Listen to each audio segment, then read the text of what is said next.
Hello, everyone, and welcome back to the Money Advantage podcast. This is Rachel Marshall and Bruce Wayner today, and we are coming to you with another conversation about how to really keep your finances in control, be in a position of control so that you have access to capital, so that you can make decisions moving forward that really puts you in a position of advantage. So you have more leverage in your financial life. So you're doing the most with your money and you're really moving ahead as quickly as possible. We have been going through a series called What is Infinite Banking? And really, this was for the purpose of coming back to basics, right, Bruce? Yes, because people make this a lot more complicated than what it really is. And it's important in anything in life to be able to be simple enough to have the clarity to make decisions and have confidence to move forward, but also to understand fully enough that you have the knowledge and not just the generic knowledge, but you have understanding of what to do in a particular situation. And so we're really looking at infinite banking from the lens of recognizing you may have been using infinite banking for many years now. You may have one policy or even two or three, and you're in a position of saying, I want to understand this better because I want to explain it to my kids. Or maybe you have never started a policy and you're in a position of saying, I've heard about infinite banking. It sounds great, but I really want to understand more. Or maybe you've never heard about infinite banking at all, and somehow you're coming across this conversation and you're saying, well, that's interesting. And after you know what it is, then you're going to be able to really uncover why it matters to you and then dig into how to make it work for yourself. So today we are continuing on this series. I don't know which step we're on because we have done, I think, 6 episodes, maybe 7. I'm pretty sure it's 6 so far. We've covered in this series, what is infinite banking? What is whole life insurance? What is the special design of the policy? What is cash value? What is death benefit? What is a dividend? What is a mutual company? And what is the strategy of using specially designed life insurance? So today we're going to be really digging into what is a policy loan? And this is a piece of infinite banking that is extremely valuable. And we want to help you understand what exactly is happening inside of this piece of infinite banking. Before we go there though, Bruce, I would love to hear your perspective overlaying on top of everything I just said for why this matters and why this particular topic today. Well, I think why it matters is that we finance everything in our lives. And people don't get that because people say, well, no, I don't have any debt. I just pay for everything in cash. Well, Nelson Nash made me realize that paying cash are still financing because you're giving up the opportunity to make money on your cash that you actually paid. So you're always financing. You're either paying interest or you're giving up the ability to earn interest. Now, that is not as big a deal as it once was because people say, well, I'm not making anything with my cash anyway in the bank, so I may as well not pay. Well, that's a scarcity mindset. You could actually use that cash to do other things with, to actually produce wealth, whether it's start a business, whether it's invest in cash flowing assets, whether it's even invest into the stock market or other traditional vehicles. So it's really important that you understand that you're either giving up interest or you're paying interest. So there's no such thing as a free lunch. So when people capitalize anything in their life, whether it's a business, whether it's commercial real estate, whether it's their own personal real estate, whether it's a piece of investment, a stock portfolio, most entities, financial entities, will actually allow you to borrow against those entities. Think about it. Your business can also often get a loan against the accounts receivable, even not even inventory. They can get you because you can also get a loan against the inventory. Your commercial building, you could go to a lending institution and say, hey, I'd like to take a loan against the equity in my commercial building. You can do the same thing with your own private residence if you have equity in it. Well, the same thing happens with whole life insurance if you think of it as an asset. It is an asset that you have been paying on, just like you pay on your stock portfolio, just like you pay your business, just like you pay in your commercial real estate, your personal real estate. You're paying into that asset. Anytime you pay into that asset, you build that asset up. If you build that asset up, you're building it up. You're building the collateral up. This is a simple concept when it comes to accounting balance sheet. In other words, your assets versus liability. You're going to have then your net worth. Well, that's what they use to base their ability to lend you money. So that is why you're able to do this. And legally, just for all our listeners to know, because a lot of people have said this to me over the years, why do life insurance companies allow you to borrow against your asset? Because you're not taking your money, you're borrowing against it with the cash reserves of the insurance company. There's a simple answer for that. Because by law, they have to allow it. To do business in all 50 states, it is required that they allow a loan provision against the collateral or of the policy. So it's by law. And then when you understand that, then it simplifies the whole thing. And then the other thing a person often asks me is, why do they think that's a good deal for them to actually invest the money?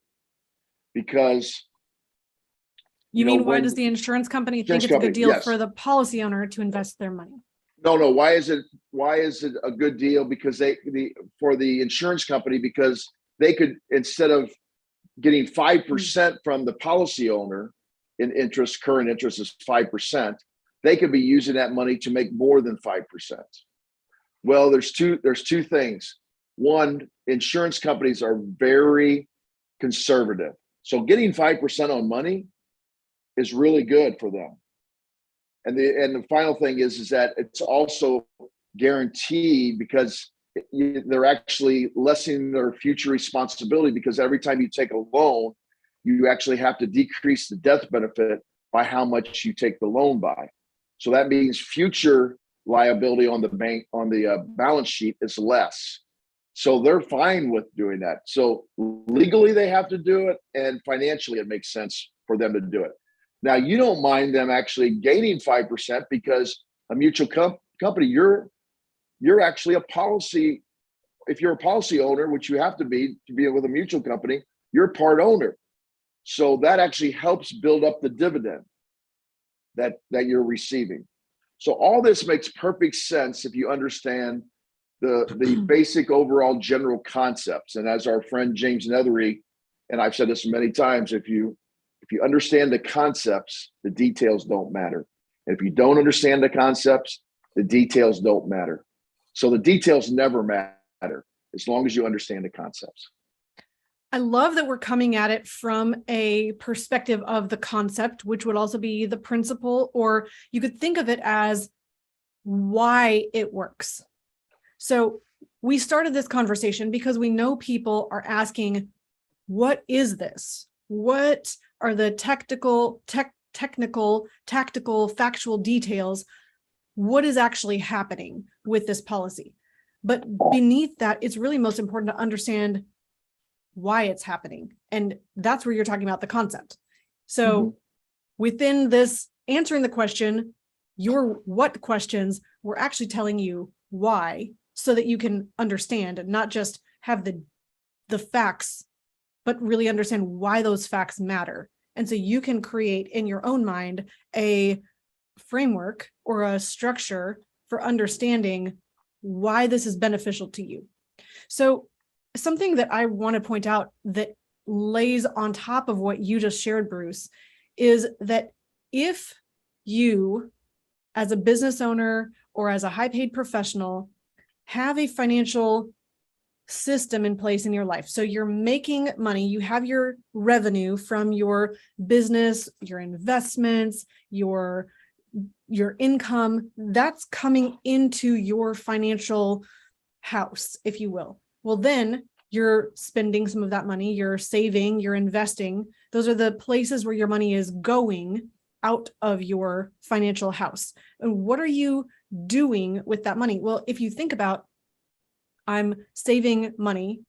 Where are you going to save that? And what is the purpose that you're saving it for? So many people would say, well, I'm saving for, I'm building capital to invest here, or I'm building up capital to buy another property, or they're looking for a future spending, and that's why they're saving. But if you think about the reason to store capital, if you're in your business, you need cash to be able to go make that hire that you wanted to make, or to pay for a new marketing strategy, or buy an additional stream of income, or buy an additional business, and you're building up capital for the purpose of being used. So in order to use that money, you need to have access to that cash. So liquidity becomes a really important piece of thinking about the way you're storing money, because that's why we put money in the bank, right? We put it in the bank so that we can get it out when we need it, when we need to pay our suppliers, when we need to pay our payroll, when you need to pay your taxes, when you need to pay anything that's a big ticket item in your business expenses or acquisition of additional investments, you need to be able to get your hands on that money. And so as Bruce, you were going through a lot of the other places where we can access money to finance those types of acquisitions or those big ticket items, we want to think about accessibility. And I think this really limits so many people because we don't think about the accessibility. And so we get ourselves into challenges because you have to think about, what do you need to do to qualify to access your money? If it's in your house, if it's in your commercial real estate, if it's in any of those places that you just mentioned, accounts receivable, you can get financing against that. Well, what do you need to do to get that access? It's not just pay interest. It's that you have to qualify. You have to prove that you have the accounts receivable. You have to prove the ability to repay. You have to prove creditworthiness.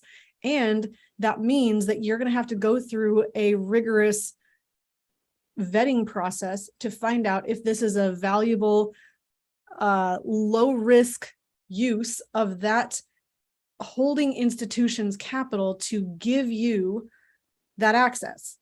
Now, the reason why infinite banking is so valuable is that you're not only in a position where you're growing your capital inside the policy, you also have that contractual guarantee to be able to access and use that capital through a policy loan. And that's why we're talking about this today at all, because you need to not only have a great place to cover your financing needs, you really need that to fix, I mean, Bruce, what you have called a storage problem. So many people have a storage problem with their money. They're thinking, well, either I just put it in the bank and I earn nothing, but I can easily get it, or I put it somewhere that it's going to earn more for me, but I can't get the money. And so you have that trade-off usually where you're either earning something and it's doing work for you, or you can access it.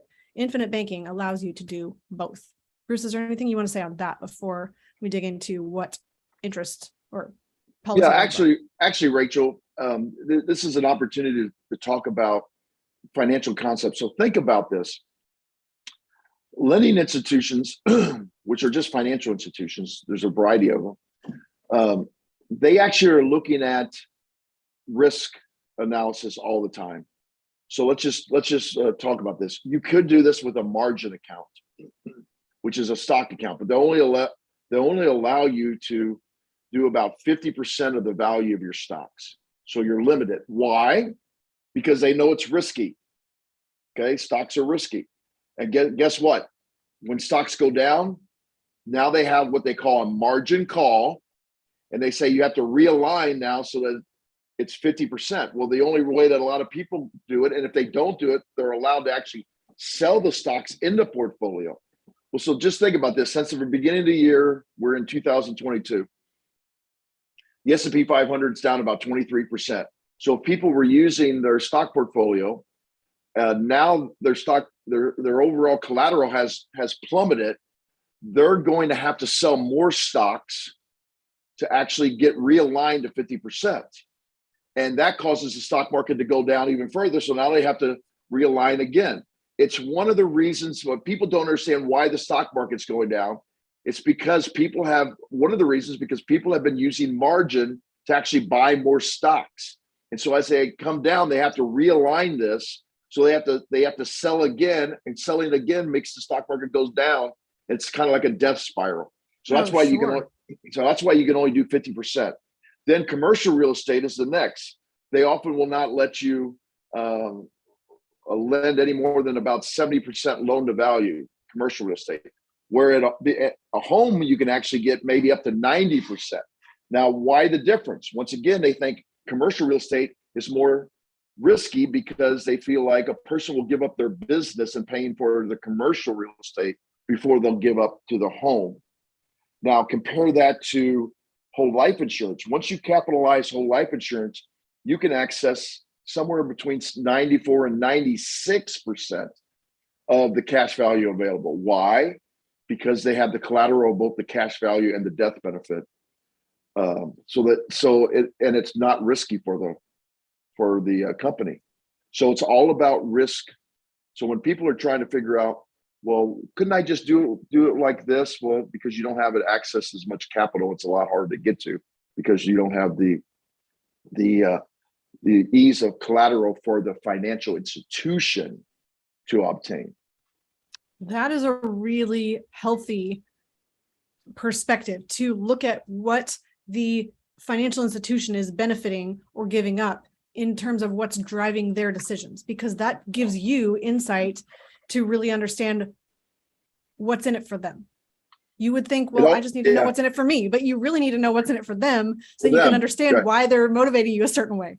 Because people oftentimes say, well, this is too good to be true. It's not too good to be true if you understand it from the financial industry's viewpoint. It's not too good to be true if you understand it from their viewpoint. That's good. There's one other thing I want to say, and I think the challenge comes in. You mentioned all of the more exciting accounts. You could also just store your money in the bank, right? You could just get no return or I don't know, what is the average right now? 0.06, I think. Yeah, somewhere in there. And so you could say, well, I'm earning basically nothing in interest on my savings account that's in the bank. Maybe you could move it into an account that's going to earn a little bit higher interest, but higher compared to what? I mean, it's still going to be probably 1% or less. And you're in a position of saying, well, if I do that and I want to use the cash, I just want to take the cash out. The problem is you're interrupting the compound growth, which means you are having a stop, start effect with your compound interest, which is the reason why nobody in our culture now feels any kind of emotional excitement about compound interest, because nobody experiences the effects long-term of 50, 70, 80 years of compound interest growth. And if you have the ability to continue to earn that compound interest that never stops compounding, you would be more excited about compound interest. And so when you have the ability to keep your money growing and access it at the same time, that's where you get the tremendous advantage of life insurance. And that's why infinite banking is extremely valuable compared to bank storage or savings and checking accounts. All right, Bruce, that is a lot of fabulous context. I think we could stop there, but let's go ahead and talk about what exactly is a policy loan. So this is just for a really quick, simple, straightforward answer. What is a policy loan? This is money that you are borrowing from who? From the life insurance company, and you are borrowing it against what collateral? Your cash value and your death benefit. And how do you access this money? Contractually, meaning they have a requirement to provide you this loan at your request. So you're borrowing the life insurance company's money against your cash value and death benefit of your life insurance policy that you have in place at that institution. And you have the privilege of doing this without qualification, and you are charged an interest rate for the use of that policy loan. And then you pay that loan back with interest, and you can pay at your discretion, meaning according to whatever schedule or lack of schedule you set, including the potential for not paying back a policy loan, depending on how much cash value you have and how much you've borrowed and how fast your policy is growing. I don't know if that was simple and straightforward enough. I attempted to be in one sentence. I know that was not. But what this allows you to do is have cash that you're storing that you can access for any reason. and pay back however you like. So you have a lot of control while you're growing at a much more competitive compound growth rate inside of your policy, and being able to put those dollars from the policy loan to work in your business, in your personal life, in your investments, whatever you're wanting access to capital for, you're able to use it for, in addition to having your money continue growing inside the policy. Bruce, let's kind of unpack that to really make a little bit more sense. Well, let's just use an example. So let's say you accumulated $100,000 in your cash value. So what happens is you can simply sign a piece of paper that says, I would like this money to be used as a collateral to take a loan against. So you're not taking your money out, you're taking it from the cash reserves of the life insurance company. When you sign that, then you can have them simply send you a check, or you can do an electronic funds transfer directly to your bank account. And that's what we suggest people do all the time. And under the best of times, we're not necessarily under the best of times now because of worker shortages all throughout the country. But under the best of times, you could get that money in 48 hours. Under normal times, life insurance companies like to say 3 to 5 business days. It does extend occasionally if there's a problem with your bank, but you actually have to set that up. So you have to give them a voided check, just like you do any kind of else direct deposit. So you just set that up. You have to set it up one time because then they have all the information on file. So you set that up, and let's say you're asking for $10,000 and you have $100,000. So that collateral's there. So they electronically transfer $10,000 into your account. And under the current interest rate of 5%, that interest starts to accrue the very next day, just like any interest would accrue with any loan. Now, here's the difference. That interest is being charged, but you do not actually see it being where you have to pay it until the anniversary date, which is the date that you took out your policy. So now, if any payment that you make back into your policy, back to the policy loan, repay the policy loan back to the company, they will then credit that amount of payment 100%. So if you make $1,000 payment back, your cash value is going to go up 1,000%. You might be saying, now wait a minute, $1,000, you mean? I'm sorry. Yeah, it'd be nice if it's 1,000%. $1,000. Now you might say, wait a minute, I thought I had interest on this. You do. Don't think of it as a traditional loan payment like with your house or your car, where every payment you're paying a lot of interest early and a little bit of principal. All of this goes to principal first. So why is this important? Well, that way you might be motivated to go ahead and pay this back faster, because if you need the money back, you know that all 100% of that money until your anniversary date is going back to principal. And also, it's now reducing the volume of the interest, because now you're paying 5% on a smaller amount. On only $9,000 if you paid back on only $9,000. Yeah, for the rest of that anniversary time. Nelson used to always talk about, it's not the percentage rate, it's the volume of interest that you're paying. And he used to use morphine as an example. He would say, if you stuck morphine in your body, but you did it really slowly, as long as it was a big enough volume, it would kill you. So it's not whether you do it fast or slow, because his analogy was that a small interest rate was doing it slow, and a large interest rate was just pushing it all at one time, because we get so fixated on interest rates. Like, it's a really high interest rate, I got to pay it off. Well, if it's only a really high interest rate on $100, who cares? You shouldn't be caring about the volume of a lower interest rate on a lot of money. Mm-hmm. So it's really nice to know that the volume of your interest is actually going to go down if you make a bigger payment and that is accessible by another signature. Which then So- just means, I mean, you could think of it as the cash value is a storage tank inside of your life insurance policy that you can take out to use money, put it Borrow back in. against. Yes, so you can, yes, it's not actually taking it out, but you're borrowing against, which means you're putting a lien against a portion of that cash value, Mhm. which means that portion of your cash value, you said $100,000 of cash value, we borrowed 10,000, which is lien is against the 10,000 at the top. So you've got 90,000 that's uncollateralized, and Right. the top 10,000 is collateralized, meaning I can't use it for anything else.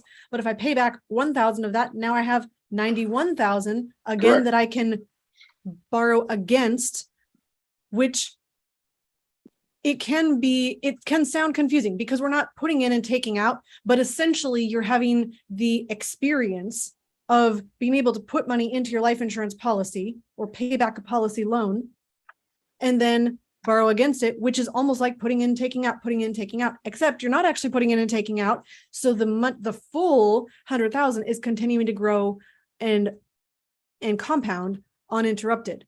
So I hope that helps you to understand the simplicity and ease with which you can pay back principal, and again, allow yourself to increase the amount of cash value you have the ability to collateralize. Again, you said just with a signature, no requirements, no qualifications, no paperwork to fill out that says how much is your income, how much liabilities do you have this next coming year, do you have the ability to repay. They're not looking with a microscope into the fine print of your financial life to decide if you are qualified to have this loan. They are authorizing it because you've requested it.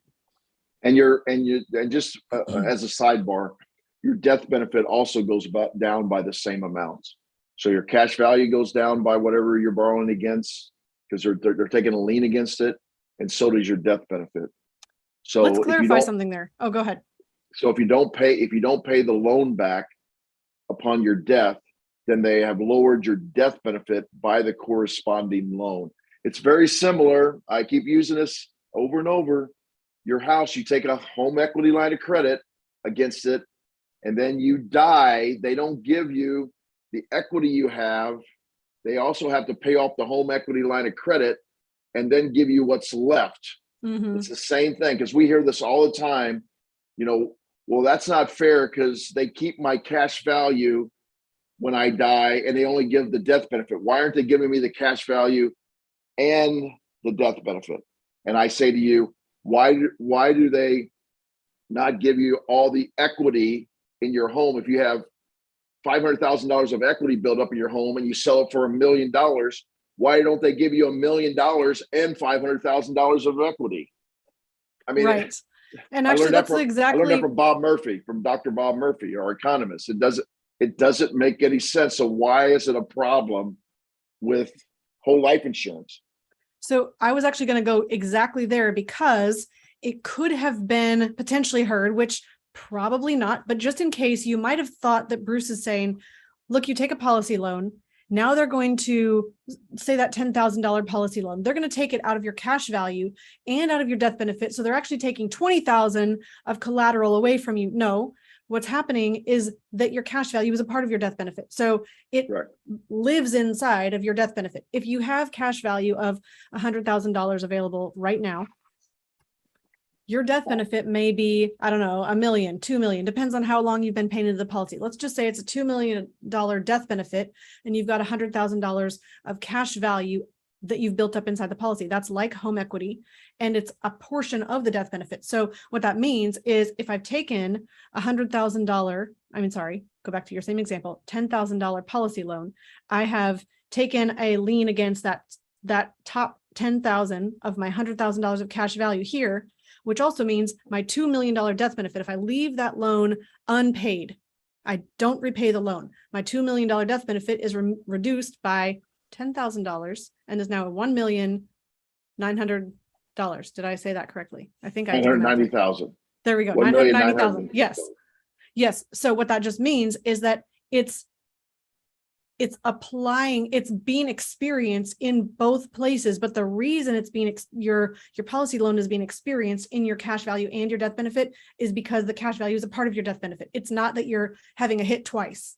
It is just, it's connected.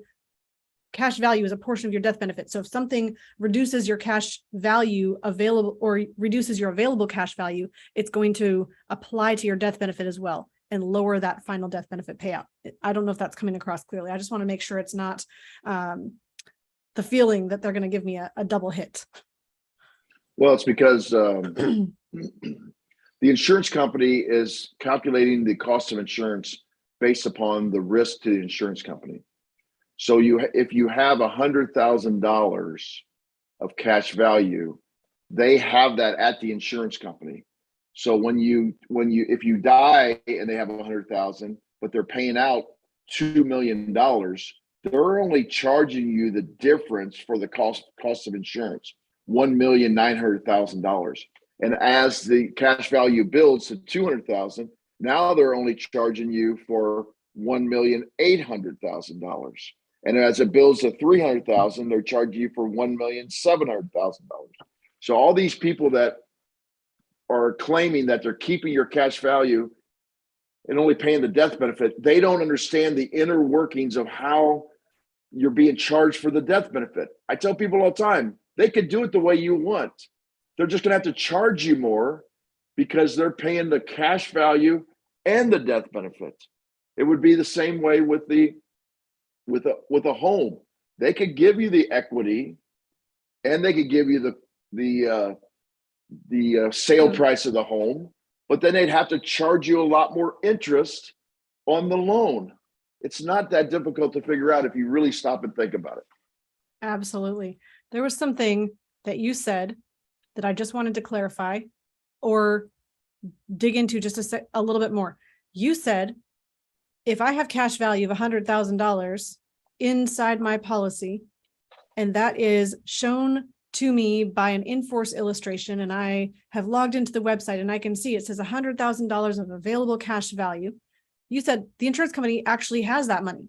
So that's a really important point. That's one of the reasons that makes life insurance so stable. They have dollar for dollar reserves, and often more in reserves at the life insurance company than what is pledged currently in cash value, correct? The top 10 mutual companies have $107 in reserve for every $100 they have promised into the future. The companies that we work with, one of them actually has $114 in reserve for every $100 that they have pledged into the future. So they're very well capitalized. So I thought that was just a really important point to highlight in terms of the safety and trustworthiness of life insurance companies. Yeah, Rachel, as we end today, let me just talk about a few other flexibility things. So when a client of ours calls, you can do loans online and so on and so forth. But if you just want us to take care of it, we take care of it. We have our operations department actually does the paperwork for you. You sign the paperwork. You can actually do it DocuSign now, and you will get it going. And we ask you, what do you want to do the loan repayment schedule? And oftentimes people say, oh, I don't know, $100 a month, or what do you think? Well, I actually have an amortization calculator, and I say, well, if you're doing this for your car, normally a car loan, you might do it 4, 5, 6 years. What do you want to do it over? Well, what's my payment going to be? I just did it the other day for a lady. I said it's going to be $483 a month if you do it over 6 years. She goes, that's great. Let's do it for $483 a month. But if you ever want to then call us up and say, hey, I just had something happen with my father and we have a medical bill we're going to help him out with. Can I lower that to $250 a month? You simply can lower it to $250 a month. I just had a person today just text me and say, hey, I want to pay an additional $2,000, but I don't want to change my monthly. And I said, just send us a check for $2,000 and we'll tell them to apply it to the loan. So this is extremely, extremely flexible. You can change it, go back, you can put lump sums, You can stop it for a while if you needed to, but the procedures are very, very easy when you work with an operations department that can help you through. The exciting thing is more and more of these life insurance companies are allowing you to do it online, and you can just make the changes at 2:30 in the morning if you'd like to. Which we are not available at 2:30 in the morning to be able to help you with that. You would have to wait till normal business hours. So, there's that benefit. Not every day, but some days.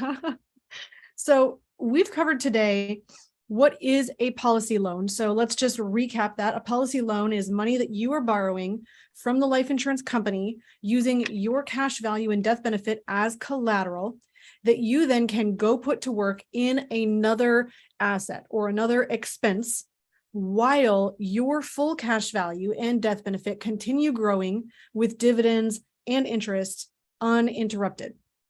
Then, what is a policy loan repayment? Well, this is when you repay to the life insurance company, not to yourself. You repay at interest the policy loan to the life insurance company. When you do, they free up that portion of collateral that is your life insurance cash value and death benefit, allowing you to be able to use that again as collateral for another policy loan. And when you pay back a policy loan, you're paying back principal first. It is accumulating, or it is charging interest that you pay at your policy anniversary date. You also then have the ability to pay back with flexibility. And I say, however, and whenever you choose to. You should set a schedule, as Bruce was talking about, an amortization schedule. What do you want to pay monthly? For how long do you want to pay this loan back?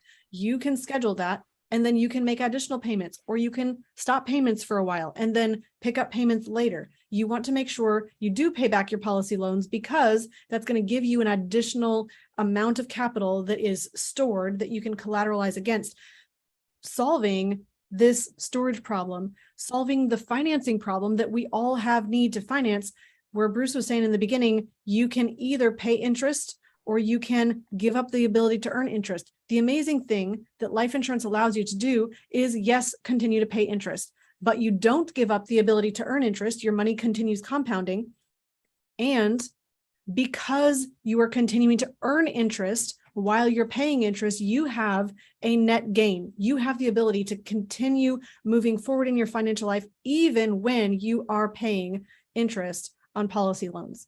So I hope that brings some clarification to you today in the power of being able to use infinite banking for the purpose of storing capital, financing your needs during your life, and then ultimately using it as a tool to build generational wealth. And that's something that we're going to leave for another conversation another day. But I hope that this was helpful and clarifying for you so that you can really start understanding how beneficial infinite banking could be for you. The next step then would be to say, if you want to figure out how it could apply in your actual life, with your actual set of circumstances, with your actual cash, your actual inflows, your actual business, your family, your actual life, you can talk to us and get on the calendar to be in a position of just looking at your financial picture and saying, how can infinite banking work for me? What can I do to start implementing this in my own life? What amount can I fund it with? And how can I make this work for me?